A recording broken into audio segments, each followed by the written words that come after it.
Violent confrontations in Egypt today and into the night as protesters throw rocks and military forces open fire.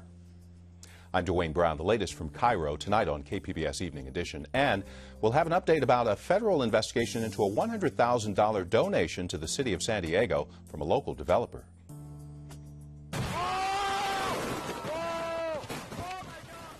Also tonight, dozens of people are hurt as a fireworks show comes to an explosive close in Ventura County.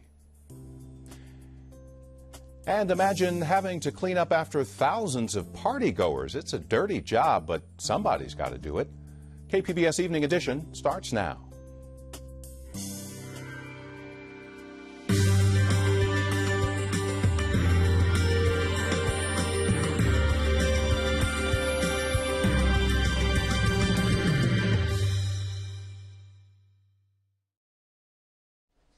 Hello, good evening. Thanks for joining us. Supporters of Mohamed Morsi are pushing back tonight, 2 days after the Egyptian military drove him out of office. At least 30 people have died in clashes between Morsi's Islamist supporters and his opponents. We have an update from Janine Ohm of the Associated Press. Gunfire rang out and tear gas filled the air in Cairo Friday. Since the military removed Egyptian President Mohamed Morsi on Wednesday, his Islamist backers and security forces have been clashing. At one pro-Morsi rally, troops opened fire, killing 4 protesters. In a fiery speech, the leader of the Muslim Brotherhood vowed to restore Morsi to office. The people of Egypt will continue to protect the results of its revolution and protect their deserved rights. Morsi supporters who protested across Cairo and other cities say the military destroyed democracy by stealing power from the first freely elected Egyptian president. In Tahrir Square, thousands of anti-Morsi protesters rallied. They say he concentrated power in the hands of Islamic extremists. Friday, they chanted, "Down with the regime." Muslim and Christians of Egypt are united. We defend the army with our soul. The new military-backed civilian administration moved quickly to dissolve an interim parliament and start naming new officials. Some extremists have vowed a violent retaliation for Morsi's ouster. Jeannie Ohm, Associated Press. The U.S. State Department has condemned the violence in Egypt and is calling on Egyptian leaders to denounce the use of force. PBS NewsHour will have more on the developments in Cairo coming up tonight at 7.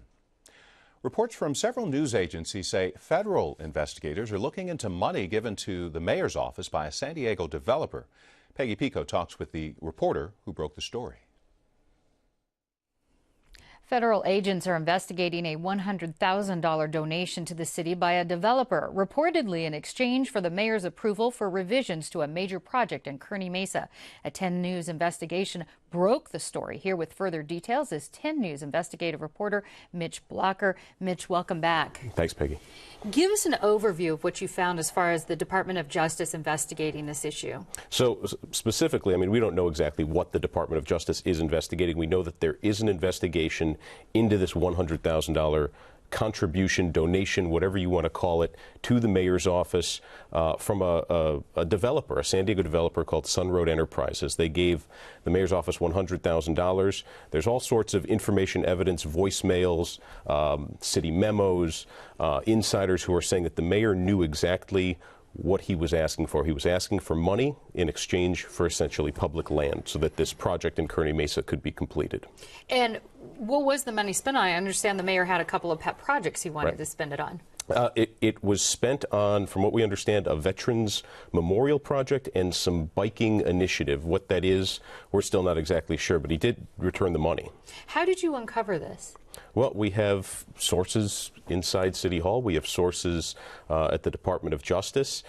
Initially, it was just as simple as there were some things going on in the mayor's office as far as staff being replaced or staff leaving. There were issues between him and the city attorney, and we were curious about these things, and we went looking for the mayor and found out that he was on a junket in France. And we start looking at where he is, what he's doing, how he's doing it, and also there were questions about this $100,000 contribution. So it kind of came up with all the other red there flags were all that were these balls in the air, and we're trying to find him to ask questions about them, and he's nowhere to be found. Well, we have been trying to contact the mayor as well and for a response to this story. We have not heard back from him in time for the airing of this segment. Have you heard back from him, or have you heard of what he has said about this? The mayor, the only time he has addressed this directly was a week ago today, Friday, when he had a press conference for the entire media, his I guess it's his monthly assemble the media press conference, and he basically said he had no idea about this. He blamed it on his now former Deputy Chief of Staff, Alan Jones, saying that he was the one who coordinated the entire donation for public land deal. But we have a lot of I guess you can call them smoking guns. There are memos, there are city staff who have said that's not true, and then the biggest smoking gun is probably this voicemail left by the developer's vice president at City Hall saying, we've given the mayor the money, now you guys know what to do. And did the mayor say, and I can't remember this exactly, but I thought he said he gave the money back. He did. So if there was no money, he said he had no knowledge of it, but he gave the money back with no knowledge of it. Yeah, he gave the money back, and I actually asked him directly, why'd you give the money back? Was this an ethical issue for you? And his response was, yeah, it was an ethical issue that they don't get something for nothing in San Diego. You can't have public land if you're not going to give something back for it. Now, I understand the City Council approved the Kearny Mesa easement. That was the original, the developer who brought this in with an 8-0 vote. What does the City Council say about this? The City Council was ready to make this go through so that a project could happen in San Diego. That seems to be the motivation there. The mayor vetoed it.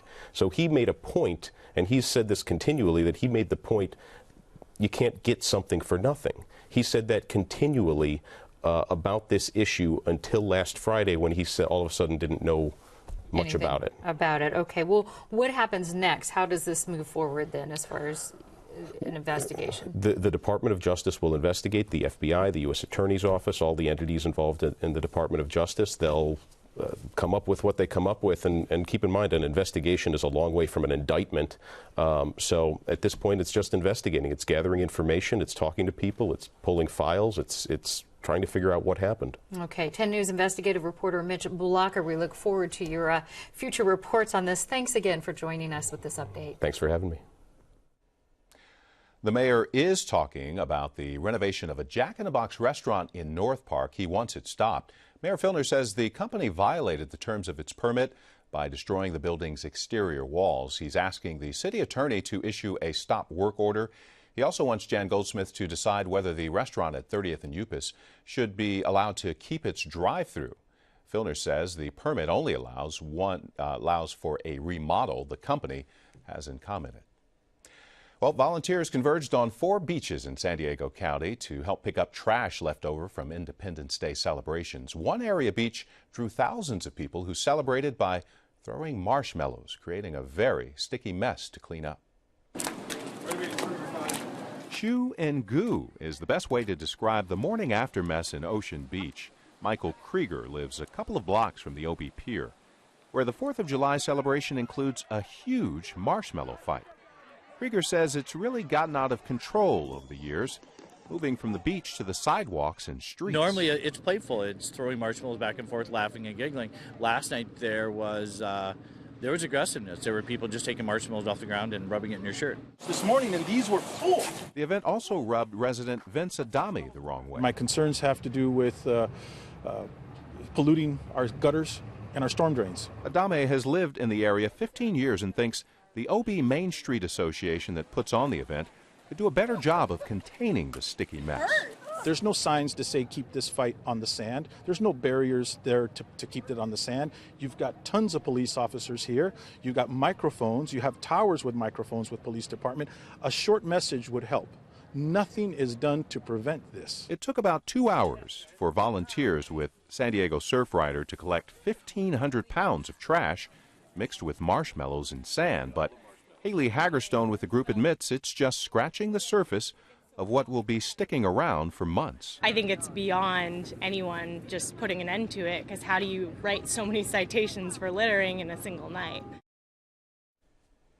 About 125 volunteers showed up today out at Ocean Beach. Surfrider says the holiday trash problem has improved since the city actually banned alcohol from the beaches about 5 years ago.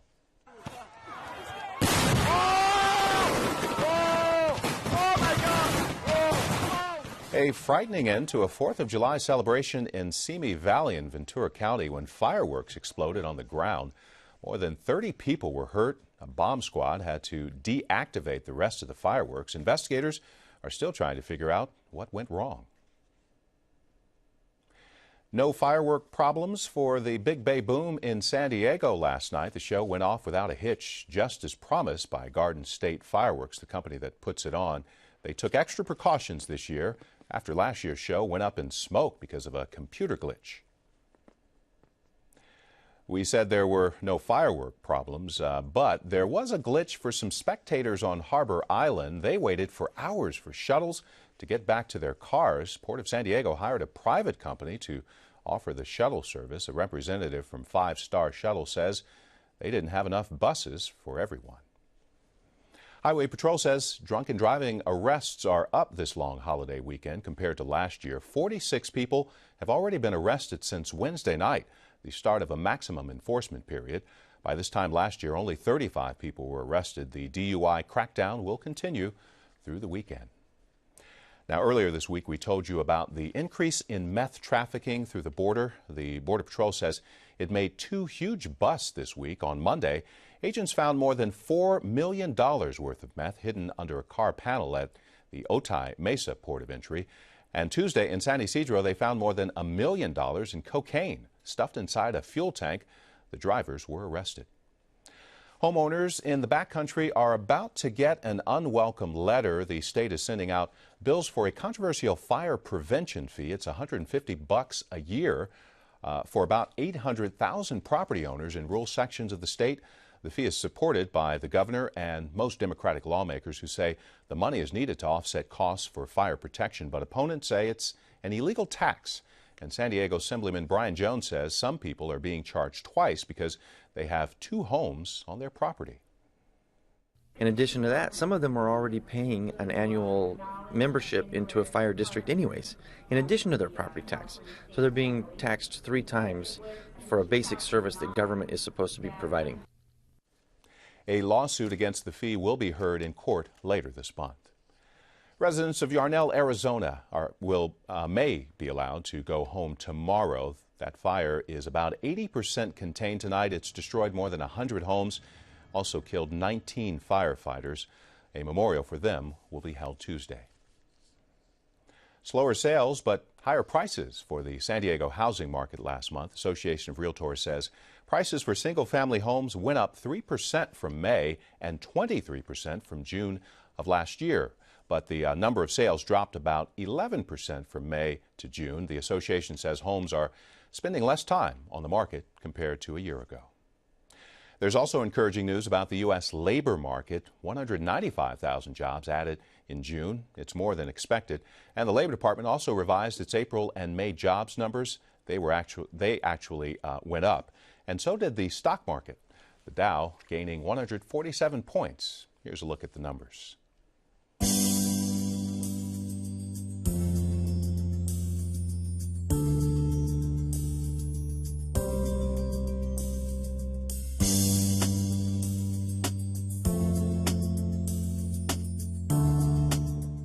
Did you get a chance to make it to the county fair? It was the first smokeless county fair. Didn't break any attendance records this year, but it came close. More than 1.4 million people went to the fair, the second highest attendance record ever. This was the first year smoking was banned at the fair, and officials say there were few problems enforcing it. Vendors tallied up big sales of fair food. Take a look.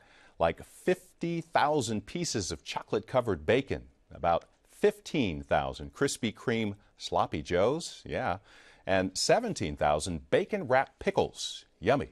It was also a good time for 4-H clubs and the Future Farmers of America. They raised more than $400,000 with livestock auctions.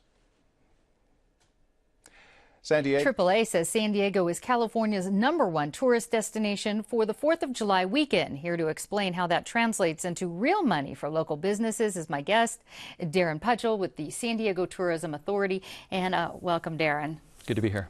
Okay, so 500,000 people are said to be at the Big Bay Boom fireworks show last night, and many, many others around locals, tourists. How do you monitor the success of a holiday weekend like this? Well, a lot of those people that you saw down at the Bay are staying in the hotels right along the waterfront there. So one of the ways, and one of the most immediate ways we can measure success is through our hotel occupancy.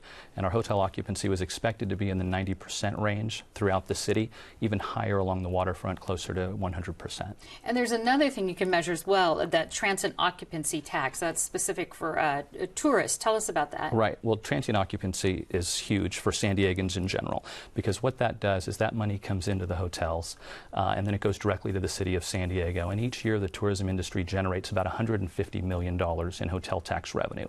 That goes to the city to be used for whatever they want to. Just to throw out, kind of put it in perspective, that would fund the equivalent of about 1,000 police officers or about 150 miles of roadway resurfacing. From the tourist in Correct. general. So people need to think about that when they're pointing and laughing at the black socks on the beach. Exactly. Tourism means something for everyone. It's just not the tourism industry, it's the people of San Diego in general. Funding to the Tourism Authority, most people will recall, was delayed pretty significantly earlier this year because Mayor Bob Filner wouldn't initially release the funds. He eventually did. Were you able to measure that financial impact of that delay? Well, we just got our projections back from the year end that ended on June 30th. And we are up a little bit with regard to hotel occupancy, but we're expecting to be up a lot higher. We ended roughly about 1.5% up higher than last year, but Anaheim and LA are both up about 3 or 4%. So we did lose some market share during that period, unfortunately, but beginning in May, we went back out in the market. We've been advertising San Diego in some of our key feeder markets, and we hope to have the rest of the summer be very positive. Are local from California, is that where a good chunk of our tourism comes from, or is that all over?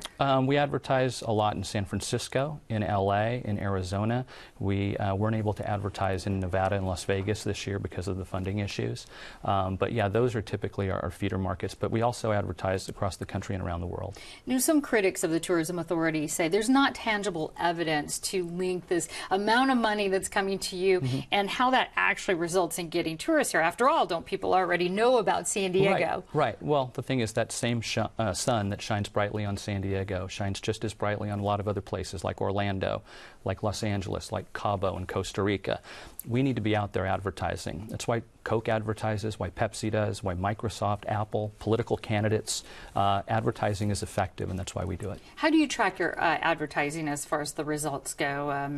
How much media spends? How many tourists say they're from a certain city? Right. We survey our visitors on a regular basis to find out how they heard about us. We also do a lot of advertising online on Travelocity and on Orbitz. And we track how they learn more about San Diego. A lot of people know generally about San Diego, but they have choices to make. They can go to a lot of other different places. So while they're thinking about where they're going to be coming this summer, we want to be on TV advertising. Now, the San Diego County Fair just ended, and they reported the second highest attendance that they've ever had this year, the first being last year. What other sort of tourism dollars are going on this summer that's sort of bringing some money to San Diego? Well, our major attractions have new enticements to bring people there. SeaWorld has Aquatica, the water park that they just opened up in South San Diego. The zoo just opened up the Australian Outback. In the tourism industry, you're constantly trying to reinvent yourself and create new products to bring people here. What does the San Diego's tourism season look like for the rest of the year, let's say post-summer? Well, our bread and butter typically is spring and summer, but we do some advertising in the fall, and we think as more people are out there traveling, and that's the prediction that more people, now that the recession is kind of a thing of the past, that more people are going to be out there traveling. We want to be out there capturing that market share, bringing people to San Diego, filling up the hotels, filling up the zoo and SeaWorld and the beaches, and creating revenue for the city of San Diego. All right, Darren Pudgell with San Diego Tourism Authority, thank you so much. It's good to be here. You expect folks to scream on a thrill ride, but a roller coaster in Northern California was apparently a bit too thrilling. The Gold Striker at Great America was shut down because riders were screaming too loudly. The screams exceeded a decibel limit. The amusement park owners had to cover part of the track with a tunnel to dampen the sound, and the coaster is up and running again. I'm Judy Woodruff. On the next News Hour, the tough job market for young Americans, plus David Brooks and Ruth Marcus. That's Friday on the PBS News Hour.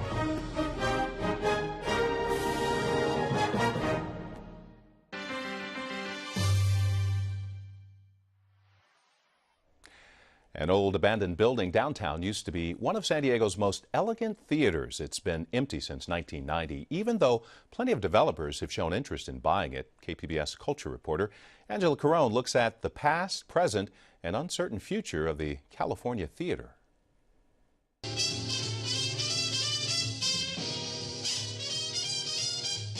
It's hard to believe this building once offered San Diegans an elegant night out. In the 1920s, the newly opened California Theater was a hot spot. It was called the Cathedral of the Motion Picture. It had a long run as a movie theater. Bruce Coons saw a Beatles concert film there in the 60s. The girls screamed so much we couldn't hear anything. Eventually, it became a live music venue. Patti Smith recorded an album there in 1978. Baby, here as I am. And Rex Udlin saw one of the best shows of his life there. The punk band Public Image Limited came to town. What do you want? What do I get? The lead singer was former Sex Pistols frontman Johnny Rotten. Johnny Rotten was like Lincoln for punk rock. Edlin says by that time, the theater was falling apart. It was 1984. And so here it is in this sort of rotting shell of this Victorian burlesque house that just has the tattered fabric and everything you would expect for a punk rock show. Fast forward to today. The building has sat empty since 1990 when the owners foreclosed and investors took over the lease. 5 years ago, architects got inside to assess the building's condition. Here is what they saw. There were dead rats and pigeons inside, and a lot of trash.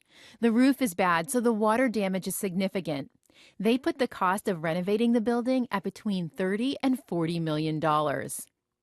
Abandoned buildings are not unusual in urban areas. The irony here is that this building takes up an entire city block across the street from City Hall, where government leaders see the building on a daily basis. But the blight doesn't stop with the theater. C Street has become a rundown corridor. Some think the theater has taken a psychic toll on this area of downtown. It's a black hole. It has a tremendous effect. It sucks all the energy out of that central business district. C Street was once thriving, but when the trolley line was added, cars couldn't access the street. That drove retail and restaurants away.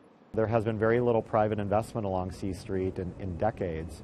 So if the California Theater were ever to be wonderfully restored and activated, I think that could be a catalyst for additional redevelopment on C Street.